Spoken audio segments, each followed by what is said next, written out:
കണ്ണു തുറന്ന് കർത്താവിനെ കാണാം. ഈ ദിവ്യകാരുണ്യത്തിൽ ഇതാ കർത്താവിൻ്റെ സ്നേഹം നമ്മുടെ ഹൃദയങ്ങളെ, നമ്മുടെ ജീവിതങ്ങളെ വീണ്ടെടുക്കുന്ന ദൈവത്തിൻ്റെ അനന്തമായ സ്നേഹം.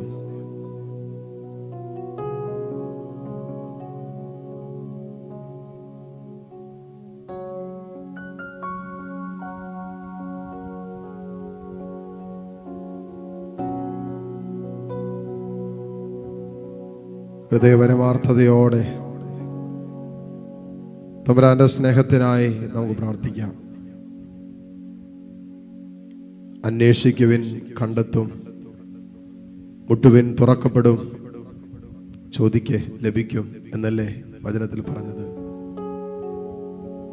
അങ്ങനെയെങ്കിൽ പരിശുദ്ധാത്മാവിന് വേണ്ടി ചോദിക്കുന്ന തൻ്റെ മക്കൾക്ക് എത്രയോ അധികമായി ദൈവം തൻ്റെ ആത്മാവിനെ നൽകും.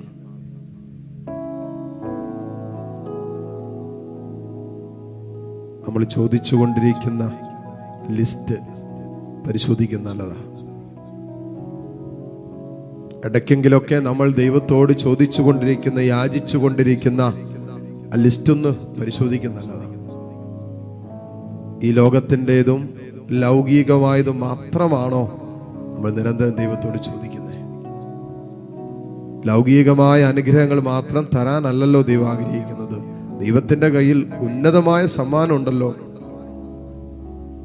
അതുകൊണ്ടാണല്ലോ 1 കൊരിന്ത്യർ 2-ാം 9 പറയുന്നത്, കണ്ണ് കണ്ടിട്ടില്ല, ദൈവം തന്നെ സ്നേഹിക്കുന്നവർക്കായി ഒരുക്കി വെച്ചിരിക്കുന്നത് കണ്ണ് കണ്ടിട്ടില്ലാത്തതും കാത് കേട്ടിട്ടില്ലാത്തതും മനുഷ്യഹൃദയം എന്നോളം ആശ്രയിച്ചിട്ടും മനസ്സിലാക്കിയിട്ടും ഇല്ലാത്തതാണെന്നല്ലേ.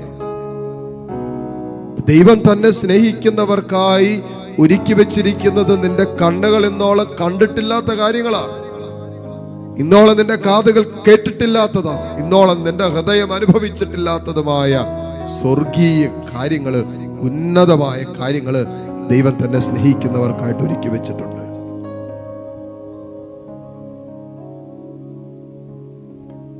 അപ്പോ തമ്പുരാന്റെ കയ്യില് ഈ ഭൗതിക അനുഗ്രഹങ്ങൾ മാത്രമല്ല, സ്വർഗീയ അനുഗ്രഹങ്ങളും കൃപകളും വരങ്ങളും ഒക്കെ ദൈവത്തിന്റെ കയ്യിൽ തന്നെയുണ്ട്.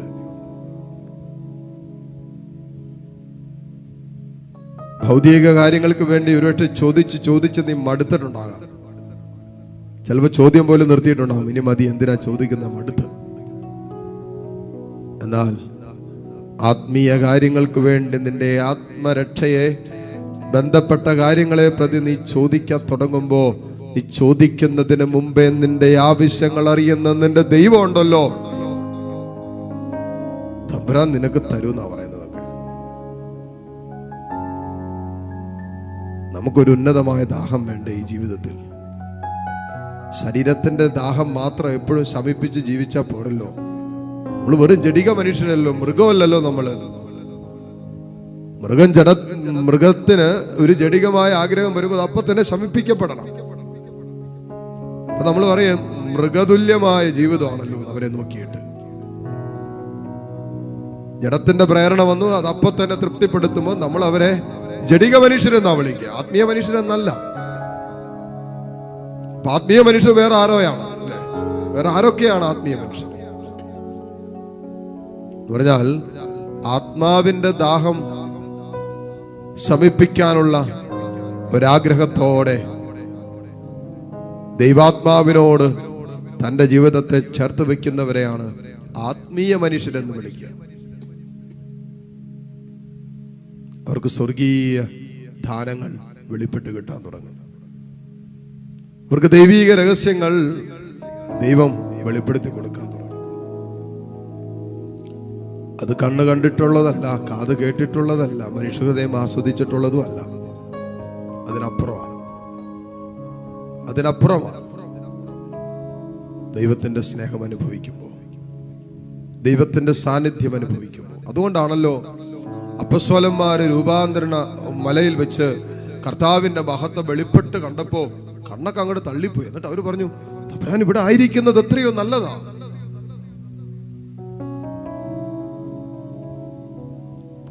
നല്ലതാ.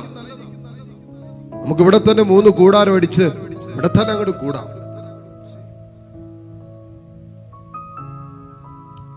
ആ ഒരു അനുഭവം കിട്ടിക്കഴിഞ്ഞപ്പോ സ്വന്തം വീട് മറന്നു, സ്വന്തം കുടുംബം മറന്നു, ബാക്കി സ്വപ്നങ്ങൾ മറന്നു, ബാക്കി ആഗ്രഹങ്ങൾ മറന്നു, എല്ലാം മറക്കുവോ പെട്ടെന്ന്. എന്നിട്ട് പറയാ ഇവിടെ ആയിരിക്കുന്നതാണ് നല്ലത്. 3 കൂടാരം അടിച്ച് ഇവിടെ തന്നെ അങ്ങോട്ട് കൂടിയേക്കാം. കാരണം എന്താ, ഒരു സ്വർഗത്തിന്റെ ഒരു അനുഭവം കിട്ടുകയാണ്.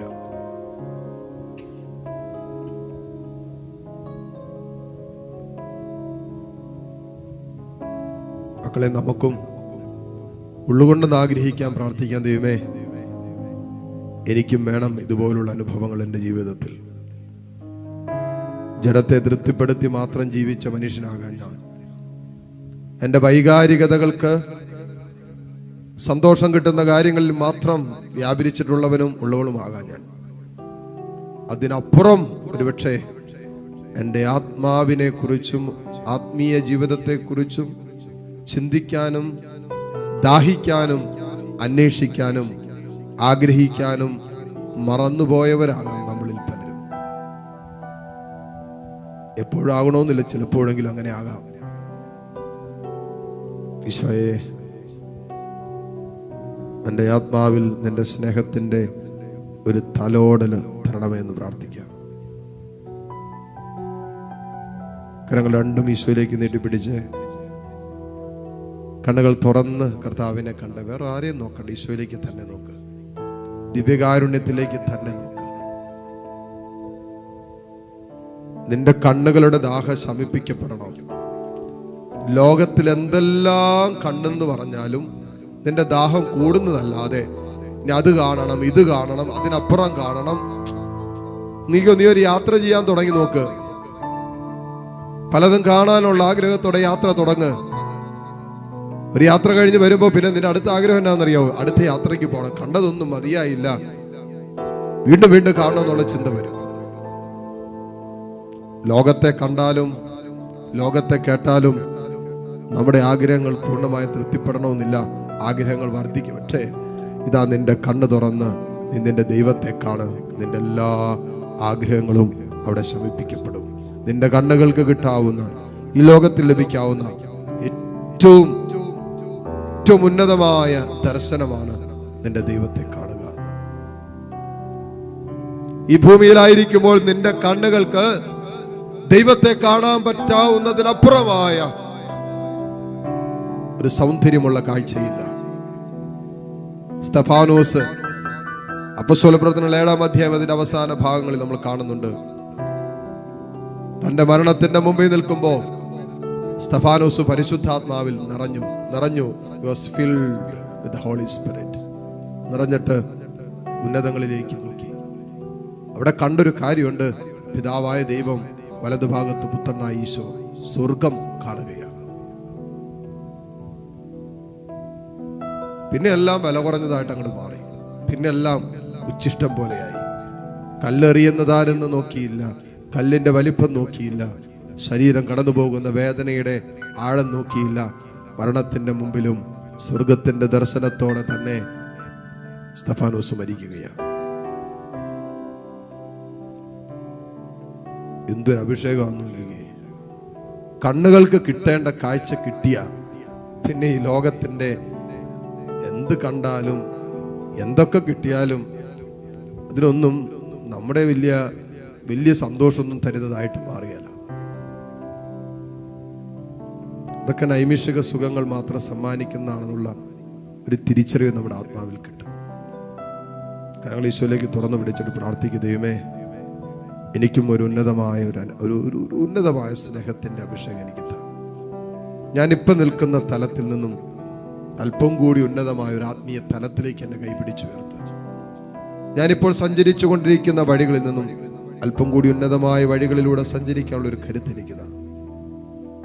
ഞാനിപ്പോൾ വ്യാപരിച്ചു കൊണ്ടിരിക്കുന്ന ലോകത്തിൻ്റെതായ വ്യാപാരങ്ങളിൽ നിന്നും ഉന്നതമായ കാര്യങ്ങൾ വ്യാപാരം ചെയ്യുന്ന ഒരാത്മാവിന്റെ തലത്തിലേക്ക്, സ്വർഗീയ കാര്യങ്ങളിൽ വ്യാപാരം ചെയ്യുന്ന ഒരു ആത്മീയ അഭിഷേകത്തിലേക്ക് എന്നെ കൈപിടിച്ചുയർത്താൻ പറ. എന്റെ കരങ്ങൾ ഈശോയിലേക്ക് ഉയർത്തിപ്പിടിക്കേ. കണ്ണു തുറന്ന കർത്താവിനെ കണ്ട് ഈ ആഗ്രഹം പറ മക്കളെ. തമ്പുരാൻ തരും. നമ്മൾ ഈ ആഗ്രഹമൊന്നും പറയാതെ ഈ വളരെ ലൗകികവും തുച്ഛവുമായ കാര്യങ്ങൾ മാത്രം ചോദിച്ച് ആഗ്രഹിച്ച് അതിനപ്പുറം നമുക്ക് കിട്ടില്ല. പഠിക്കുന്ന പിള്ളേരുടെ അടുത്ത് നമ്മൾ പറയില്ലേ, മോനെ മുഴുവൻ മാർക്ക് കിട്ടാൻ വേണ്ടി പഠിക്കുക, അപ്പോഴാ ചിലപ്പോൾ 90 കിട്ടുക. ഡിസ്റ്റിങ്ഷൻ മേടിക്കാൻ പരിശ്രമിക്കുക, അപ്പോഴാ ഫസ്റ്റ് ക്ലാസ് എങ്കിലും കിട്ടുക. പറയുന്ന പോലെ പ്രാർത്ഥിക്കുക, ഏറ്റവും ഉന്നതമായ സ്വർഗത്തിന്റെ ഒരു സ്പർശനം എനിക്ക് താ, ഒരു തലോടൽ എനിക്ക് താ. ആഗ്രഹത്തോടെ കർത്താവിനെ കണ്ടുകൊണ്ട് എല്ലാ മക്കളും ഒന്ന് സ്തുതിച്ചേ. Hallelujah hallelujah. യേശുവേ ആരാധന ആരാധന. Hallelujah hallelujah hallelujah hallelujah. ഈശോയേ ആരാധന ആരാധന ആരാധന ആരാധന. Hallelujah hallelujah hallelujah hallelujah. ഈശോയേ ആരാധന ആരാധന. ഹൃദയം കൊണ്ട് മക്കളെ കർത്താവിനെ ആഗ്രഹത്തോടെ ഒന്ന് സ്തുതിച്ചേ. വേറൊന്നും ചിന്തിക്കല്ലേ, വേറൊന്നിനും വേണ്ടി ആഗ്രഹിക്കല്ലേ. എൻ്റെ കർത്താവിൻ്റെ സ്നേഹം എനിക്കറിയണം, എൻ്റെ ഹൃദയം കൊണ്ട് എൻ്റെ കർത്താവിൻ്റെ സ്നേഹം എനിക്ക് അനുഭവിക്കണം, ഈ സ്വർഗീയ ഒരു സാന്നിധ്യം എനിക്ക് അനുഭവിക്കണം. Hallelujah hallelujah hallelujah. ഈശോയേ ആരാധന ആരാധന ആരാധന ആരാധന ആരാധന ആരാധന. മുട്ടുകുത്താൻ സാധിക്കുന്ന എല്ലാ മക്കളെയും നിമിഷം മുട്ടുകുത്തുന്നു. നമ്മുടെ മനസ്സിൻ്റെ ചെറിയ ആഗ്രഹങ്ങൾ പോലും അറിയുന്നവനാണ് നമ്മുടെ ദൈവം. നമ്മുടെ ആത്മാവിൻ്റെ ചെറിയ ദാഹങ്ങൾ പോലും ശമിപ്പിക്കാൻ വെമ്പൽ കൊള്ളുന്ന ഒരു ദൈവമാണ് നമുക്കുള്ളത്. ആ ദൈവത്തിൻ്റെ സന്നിധിയിലേക്ക് നിന്റെ ജീവിതം സമർപ്പിച്ച് കരങ്ങൾ ഈശോയിലേക്ക് നീട്ടിപ്പിടിച്ച് താഴ്ന്ന സ്വരത്തിൽ സ്തുതിച്ച് പ്രാർത്ഥിച്ചുകൊണ്ട് ഈശോയുടെ ആശീർവാദം സ്വീകരിക്കാം. Hallelujah hallelujah hallelujah.